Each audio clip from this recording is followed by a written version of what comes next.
Pan ddaeth yr ail ryfal byd i ben, roedd y swyddfa ryfal yn berchan ar hyd at 10% o arwynebedd tir Cymru.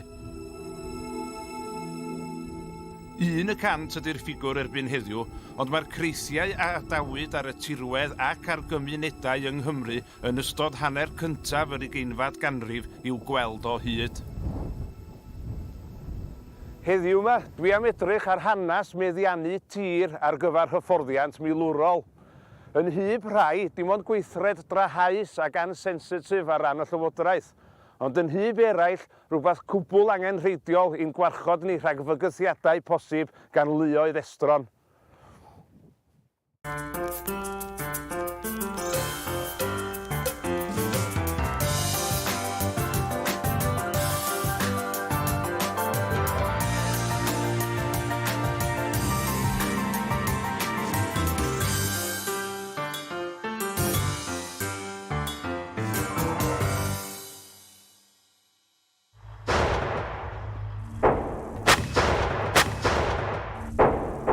Mae yna rannau helaeth o dir Cymru'n parhau i gael ei bomio a'i selio i ddibenion hyfforddi milwrol. Y cyfiawnhad, wrth gwrs, ydy bod hyfforddiant yn cadw ein lluoedd arfog ar flaenau traed a'i galluogi i ddod yn hyddysg yn y dechnoleg filwrol ddiweddara. O'r ochr arall i'r ffens yma, mae safle hyfforddi milwrol Pont Seni. Yn 27,000 o aceri, hwn di'r darn mwyaf o dir Cymru sy'n wylo'r weinyddiaeth amddiffyn ar hyn o bryd. Mae'r safle mewn bodolaeth ers yr ail ryfal byd, ond mae hanes meddiannu tir ar gyfer hyfforddi milwyr yn mynd yn ôl bron i ganrif cyn hynny. 1853 oedd hi pan gytunodd perchnogion Aldershot Heath yn Hampshire i werthu 10,000 o aceri o'r wain i'r brenin am 12 punt yr acer. Yn fuan iawn, cafodd baracs brics ei godi yno, yn gartra parhaol i'r milwyr oedd yn dychwelyd o ryfel y Crimea. Ar rhyfel hwnnw fi'n gyfrifol am sefydlu gwersyll Penalun yn ne Penfro yn 1860. Mae'r gwersyll yn parhau mewn defnydd hyd heddiw, ond ei fwriad gwreiddiol oedd i hyfforddi milwyr i drin y mysgets diweddara, technoleg a ddatblygodd yn sylweddol yn ystod y rhyfel. Ond lleoliad y gwersyll yma sy'n ddadlennol, achos mae o reit ar yr arfordir. Rhyw chydig dros 2 filltir fforcw mae Dimbych y Pysgod, a draw i'r cyfeiriad yna mae porthladdoedd Hwlffordd ac Aberdaugleddau. Ac nid cyd-ddigwyddiad mo hynny, achos yn ystod y 4af ganrif ar 15 roedd sefydlu gwersylloedd milwrol fel hwn mewn lleoliadau arfordirol yn allweddol. Achos roedd lleoliadau fel hyn yn strategol bwysig gan fod llynges Ffrainc yn dal i fod yn fygythiad ar y pryd. Mai byddin Ffrengig ddwya dima oedd yr un alaniodd yng ngogledd Penfro yn 1797, roedd yr union ffaith iddi lwyddo i lanio yn y lle cyntaf ac heb fawr o wrthwynebiad yn fatar o bryder. Ond erbyn diwedd y 4af ganrif ar 15 a dechrau'r 20fed ganrif, mi symudodd y ffocws i ffwrdd o warchod ein harfordiroedd. Bellach roedd rhyfeloedd y fwy tebygol o gael eu hymladd dramor. Yn 1892, yn dilyn rhyfel cynta'r Bôr yn ne'r Affrig, paswyd y Military Lands Act, oedd yn gosod yn wylo'r gweinidog cartref am y tro cyntaf yr hawl cyfreithiol i feddiannu tir at ddibenion hyfforddi. A Secretary of State may purchase land in the A volunteer corps may, with the consent The council of a county or borough may, for the purposes of any portion of Her Majesty's military forces. Yn ystod rhyfeloedd y Bôr a'r wastadeddau eang y Transvaal, mi ddaeth hi'n gwbl amlwg bod magnelau mawrion bellach yn rhan anatod o unrhyw ryfel, a bod maes y gad yn medru ymestyn ar draws pellteroedd maith. Felly, roedd angen safleoedd ymarfer allai ddyblygu rhyfela ar y graddfa hwn.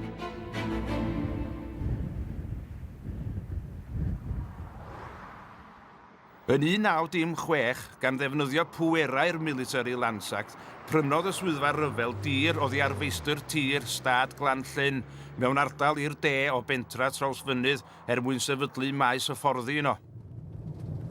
Rhyw 8 mlynedd ar ôl sefydlu'r gwersyll yma, mi ddechreuodd y rhyfel byd cyntaf drosodd yn Ewrop. Felly roedd y math o hyfforddiant oedd yn digwydd yma wedi cael ei delwra os liciwch chi at y math o beth fydda'r milwyr yn ei weld drosodd yn ffosydd Ffrainc a Gwlad Belg.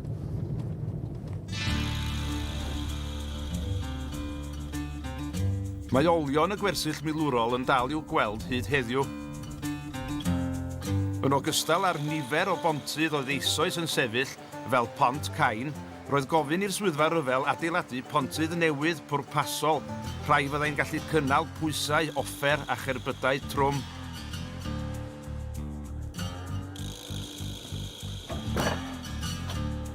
Fan hyn sy'n le difyr, lwch.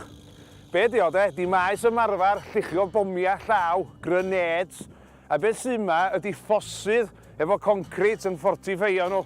A maen nhw ar y siap yma mwyn i'r hogia oedd yn ciwio fyny i licho'r grened nesaf fod ar ochr arall wal i'r boi oedd yn taflu'r grened. A fyny fanna, ar yr arsyllfa yna, fysa'r swyddogion yn gwylio pwy oedd yn gallu taflu'r grened bella neu efo mwyaf o anel, taflu nhw fewn i ryw hwps ar y llawr. Rhywbeth tebyg i hyn, sbiwch. Dwi'n mynd i dynnu'r pin, oce? Ond dwi'n mynd i gogio bach.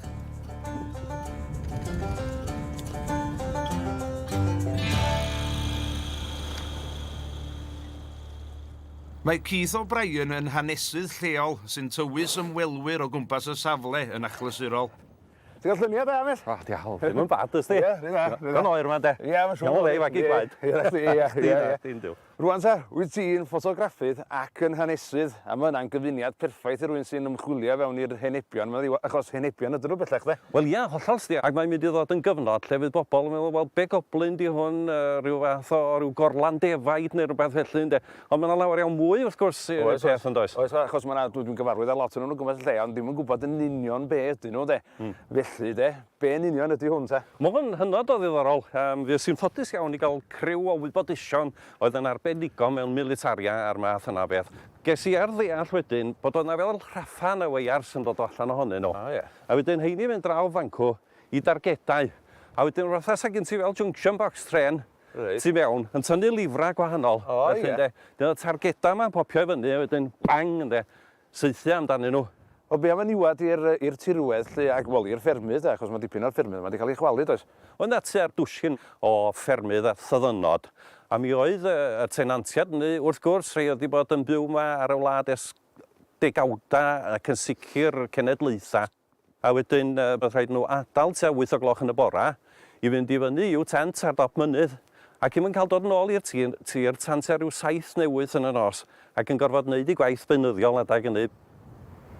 Be amdan dad gomisiynu'r tir yma, lle, achos mi oedd yna bom disposal oedd yma fan hynny? Oeddan. A i fyny i ganol yr 80au ganrif dwytha, oedd yna uned bom disposal yn dod yma, ac oedden nhw'n yn aml iawn yn hel tair tunnall o hen ffrwydron, hynny di mortars, grenades, a shelia ac yn y blaen. A'r prif reswm tu ôl i hynny oedd rhan o'r dewis pan bod nhw wedi mynd am y tir yma yn lle cynta am bod o mor fawnog. Ie, siwr. A wedyn oedd y shells yn taro i fewn i'r mewndir. A wedyn oedd yr ongl oedden nhw'n mynd ar yn caniatáu iddyn nhw dros gyfnod amser i weithio hynna'n i fyny i'r wyneb, a dyna sut oedden nhw'n dal i gasglu cymaint ohonyn nhw. Yn ogystal â'r byncars tanio, henebion difyr eraill ydy'r 21 o focsys teleffon sydd i'w gweld ar draws y safle. Oedd y bag fel awr am eiliad i egluro i chdi beth sy'n digwydd fan hyn. I fewn yn y twll na, ti'n gwybod, mae 2 geibl yn codi fyny, a wedyn oedd ti'n dod o fod y fag, ystyn dy ffôn allan, crocodile clips ar ei penw. Hello, sir, yes, I'm in position. A dyna fo, sa ti wedi cyfathrebu fod i'w swyddogion. Gwybod bod ti'n iawn, glir i danio neu beth bynnag arall oedd eisiau gwneud. Dyna be oedd yn ffantastig amdano. Fel da ni'n gweld ffôn symudol wan, da ni'n gallu cysylltu a cyfathrebu mor rhwydd efo hynny. Ie, ond oes am signal fan hyn, nag oes i'n gwybod ffôn. Nag o hyn, gweithio llawer iawn gwell, oedd. A wedyn oedd traws fynydd ar flaen y gad. Yn arloesi, dim ond 1 camp arall oedd ym Mhrydain, oedd yn arloesi yn y math yma o'r field communication. Ie, falle bod traws wedi bod yn rhan o hanes peiriant rhyfel Prydain fawr ddim yn rhywbeth i ymfalchio yno fo, ond yn sicr mae'r hanes dod efo fo, achos mae wedi cyfoethogi diwylliant poblogaidd yr holl atgofion a'r straeon difyr yma sydd gennym ni amdano lle. Ac os nad ydyn nhw'n mynd i gael eu cofnodi, maen nhw'n mynd i ddiflannu am byth yn dydi. Ers da neu drwg beth bynnag di'r barn felly, mae hwnnw wedi cael ei golli wedyn yn llwyr yn dydi.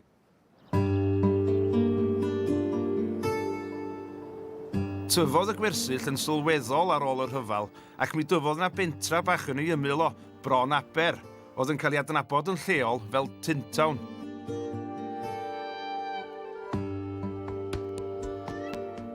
Erbyn heddiw, mae natur yn gwneud ei waith a'r lle yma rhyw fath o ddychwelyd I fel oedd o cyn i'r fyddin landio.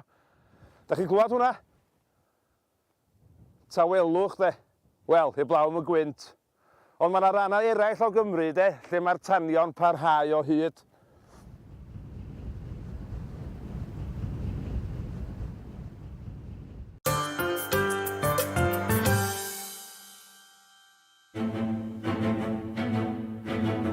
Dwi'n olrhain hanes meddiannu tir I ddibenion hyfforddi milwrol. Y bu peth gwrthwynebiad i'r meddiannu cynnar, roedd yna fwy o drefn ar y gwrthwynebiad hynny erbyn y 30au. Yn 1936, mi fu protestio chwyrn pan gafodd ffermdy hanesyddol Pen y Berth ym Mhen Llŷn ei feddiannu a'i chwalu I wneud lle I ysgol fomio. Protestiadau gyrhaeddodd Ben Llanw pan losgwyd yr ysgol fomio. Ond roedd rhyfal byd yn anochel a'r angen am dir yn dwysau. Rhwng 1940 a 1943, wrth I fomia'r Luftwaffe syrthio dros Llundain, yn ogystal â thros Gaerdydd ac Abertawe, roedd y ddadl dros feddiannu tir yn un gymharol hawdd i'r Llywodraeth I chyfiawnhau. Da ni eisoes yn gwybod am y Military Lands Act 1892, ond yn 1939 mi baswyd deddf arall oedd yn cryfhau darpariaethau'r ddeddf wreiddiol. Ei henw hi oedd yr Emergency Powers Defence Act, ac fel mae'n digwydd bod, mae gen I gopi o'n I fan hyn, a mae'r geiriad yn mynd rhywbeth tebyg I hyn. Subject to the provisions of this section, His Majesty may, for securing the public safety, the defence of the realm, and the efficient prosecution of any war in which His Majesty may be engaged, authorise the taking of possession or control on behalf of His Majesty of any property or undertaking, ac hefyd the acquisition on behalf of His Majesty of any property other than land. Ac yn ôl darpariaethau'r ddeddf yma, mi gafodd darnau helaeth o dir Cymru I meddiannu yn ystod blynyddoedd y rhyfel. Yn 1940, derbyniodd 54 o deuluoedd ardal mynydd yr Epynt a mynydd Bwlch y Groes orchymyn meddiant swyddogol yn eu hysbysu bod disgwyl iddyn nhw adael I ffermydd o fewn deufis. Mae'r ardal yn meddiant y weinyddiaeth amddiffyn o hyd ac mae'r tanion parhau. Rai dyddiau yn ôl cyn I mi ddwad I Lundain, mi es I draw i'r Epynt I gyfarfod â'r hanesydd milwrol Medwyn Parry I gael dysgu rhagor am yr hyn ddigwyddodd yno. Wel, mae'n brysur yma heddiw, Mae yna machine guns yn tanu o fanco a mae yna rhyw cannons yn mynd off o fanco. Be sy'n digwydd yma da? Hyfforddiant. Dyna beth sy'n mynd ymlaen. Maen nhw'n tanio, mae'n swnio fi fel 155s, howitzers yn cael eu tanio fanco, a mae yna small arms range mae'n gael yma, dry range. Mae yna ddau range yma'n Epynt. Mae yna un i'r infantry, sydd be maen nhw'n gael yn small arms, a llall ydy'r artillery, lle mae gynna mawr yn tanio. Mae yna sôn bod y lle wedi cael ei dargedu nôl, wel, ymhell cyn yr amser ar record, oedd nôl yn y 1910au, ie? Ie. Wel, dydyn rhywbeth anghyffredin, cos wrth gwrs oedd yr rhyfel De Affrica dal yn mynd ymlaen, ac oedd yna llefydd o gwmpas Prydain I gyd. Oedd Llywodraeth yn edrych allan am tir o hyd, ac oedd hyn yn un o'r llefydd oedd ar gael.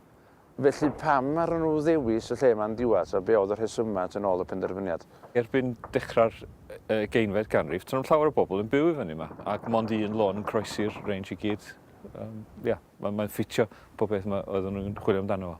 Wedyn be oedd y dadleuon yn erbyn agor y lle yma sa? Wel, wrth gwrs, di pobl ddim eisiau gadael eu pentrefi. Oedd yna gymuned yma, gymuned bychan oedd ond oedd yna gymuned yma. Ac da ni allan I tŷ tafarn. Tŷ tafarn oedd yn y gymuned. Ie, sef llawer o jans yn beint yma heddiw. Na, coes yn ffodus. Dwi pobl ddim eisiau gweld pethau newid yn ei fywyd nhw, a dwi'n gallu gweld oedd y pwynt o'r rhyfel lle oedden ni wedi cymitio'n hynna yn Ewrop ac mae'n amser tywyll ofnadwy yn hanes ni. Wedyn oedd pethau'n symud yn gyflym ofnadwy. Mae gweithio fyny yma yn bywyd calad ofnadwy. Ac oedd nhw'n dipyn o oed, ac oedd nhw'n fodlon rhoi i fyny, cos oedd nhw wedi cael arian amdano fo. Ie, oedd nhw'n cael iawndal hefyd, oedd nhw. Oedd. Cos ar hyn wedi digwydd yn Cwmdolgian, wrth ymwyl trawsden, a lot o ffermydd cael ei gwagio rei yn erbyn i wyllus a rei eraill yn derbyn yr iawndal. Fan hyn, mae pawb yn gwybod bod yma. Mae pawb yn gwybod beth maen nhw'n neud, maen nhw'n digon agorad am y peth. Ond os oes safleoedd eraill lle mae yna pethau mwy top secret. Dwi'n bach yn hush-hush. Ie. Dwi'n bach o James Bond. Oedd yna rei yng Nghymru, dwi'n gwybod o'na Trecwn yn Sir Benfro, lle yn anodd iawn mynd i mewn, ond dwi'n wedi cael problem o gwbl mynd i mewn i llefydd. Mae yna fapiau'n bodoli, does, lle mae yna safleoedd wedi cael ei blancio allan, does, ffyrdd yn mynd i ganol unlla, felly. Neu wedi gadag rhyfal oer a bethau, mae'n siŵr, ond na 5,000 o lefydd dros Brydain oedd wedi cael ei tynnu ar y map. Ia, chi'n gallu gweld lonydd a rheilffordd yn mynd i mewn i just area gwyn. Be sydd wedi newid hynny ydy Google Earth, cos mae pobl yn gallu gweld y peth yma. Ia, wedyn some point cadw y peth oedd ar y map. Na. Nôl yn Llundain, a dwi wedi cyrraedd safle'r archifau cenedlaethol yn Cyw. Mae Cyw yn gartra i dros 11 miliwn o ddogfennau hanesyddol sy'n ymestyn yn ôl dros 1,000 o flynyddoedd, o'r Doomsday Book i bapurau llywodraethol diweddar. Ond wedi dod i'r adran fapia ydw i heddiw, mwyn taro golwg ar un map yn benodol. Chafodd y map yma ddim i ryddhau'r cyhoedd o gwbl tan yn gymharol ddiweddar. Wel, 1978, i fod y fanwl gywir. Tan hynny oedd o'n gwbl gyfrinachol. A'r rheswm am hynny ydy am fod o'n llawn o wybodaeth sensitif ac ymfflamychol. A pham ymfflamychol? Wel, mae'r map yma yn dangos i ni'n union be oedd bwriadau'r weinyddiaeth amddiffyn ar gyfer mynyddoedd y preselau yn Sir Benfro. A os edrychwn ni'n fan hyn, mi welwn ni yn union be oedd eu bwriad nhw. Yr ardal gwyrdd, General Infantry Training, sef milwyr troed. Yr ardal coch, Armoured Training Tanks a falle am hynny, A wedyn, yr ardal melyn ma yn y canol, oedd yr ardal lle oedden nhw'n mynd i fod yn tanio magnelau gynnau mawrion. A fel y gwelwch chi, mae hwnna yn cwmpasu mynyddoedd y preseli ei hunan, lle ynde. A da chi'n gwybod yn union faint o fawr oedd yr ardal yma, oedden nhw'n pasau feddiannu 60,000 o erwau. A pan da chi'n meddwl na 40,000 o erwau oedd mynydd epynt a feddiannwyd 6 mlynedd ynghynt, does am ryfedd bod y cynlluniau yma wedi enni'n cymaint o wrthwynebiad. Gyda'r rhyfal bellach ar ben, roedd y cyfyngiadau fu ar y wasg genedlaethol yn ystod y rhyfal bellach wedi diflannu. Ar ben hyn, mynegodd Undeb Cymru Fydd ei cefnogaeth ddiwiro i'r ymdrech i wrthwynebu'r cynllun, a bydd dadlau chwyrn yn siambrau'r cynghorau tref a dosbarth ar draws y sir. Ond oedd y farn ddim yn unfryd yn erbyn, cofiwch. Mi oedd na cynghorwyr oedd yn gweld manteision y bynt milwrol i'r economi leol. Ond cymharol unig oedd eu lleisia nhw yng nghanol cacoffon i'r gwrthwynebiad.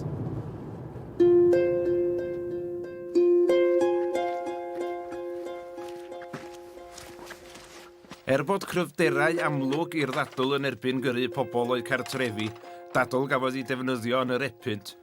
Mi wnaethpwyd yn fawr o ongl arall yma ym Mhenfro.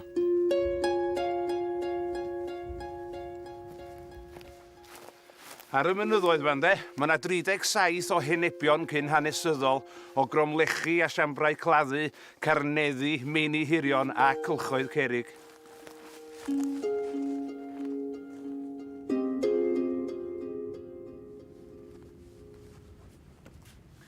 Enghraifft, y carneddi ar y copaon yma, o foel drigarn, y carneddi llawn beddau a'r carn bica a foel feddau. Cylch cerig bedd Arthur draw fancw, just o dan copa, carn bica, ac i lawr ar odra'r mynyddoedd mae gennych chi cylch cerig gors fawr. A 2 faen hir hefyd yn sefyll yn ei ochr o.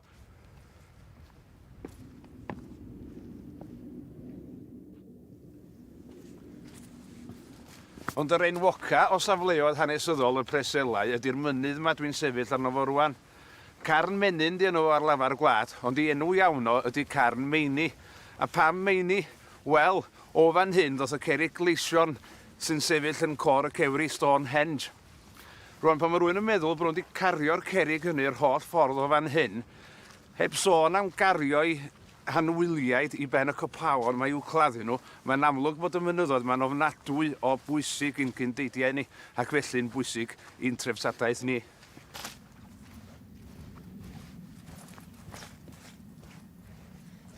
Mi lwyddodd o ddadl dros achub henebion y preselau i ddwy'n sylw a chefnogaeth ehangach i'r ymgyrch yn erbyn y pryniant gorfodol.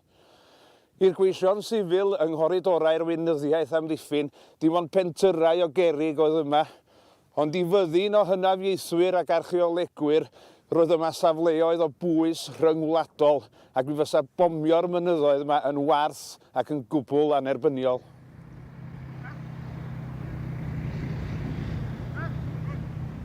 Ond bod diogelu'r henebion yn bwysig, roedd gwarchod cymuned amaethyddol gynhenid y bryniau yma hefyd yr un mor bwysig.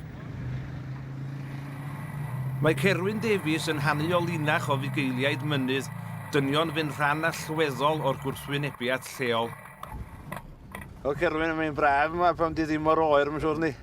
Mae yna ddywediad yn un y parthau yma, gewch chi'n golygfa a cysgod. Felly pa fath o fywyd ydy bywyd bob dydd, Bigel?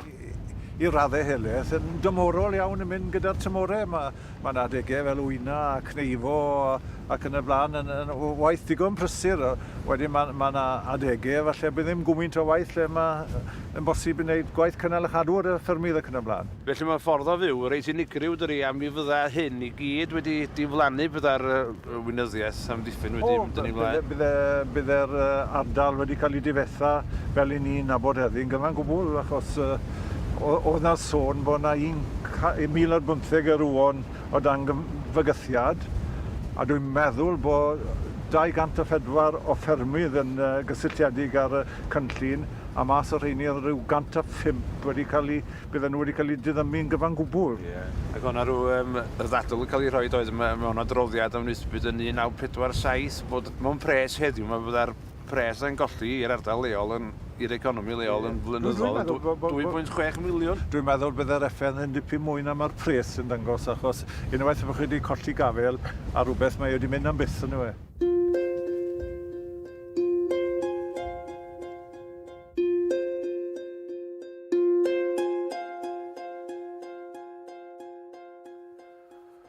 Mi fydd y rei mwyaf craff yn eich mis chi wedi sylwi bod yna lot fawr o ffilmio wedi digwydd ochr yma i ffensys yn hystrach ar ochr draw iddyn nhw.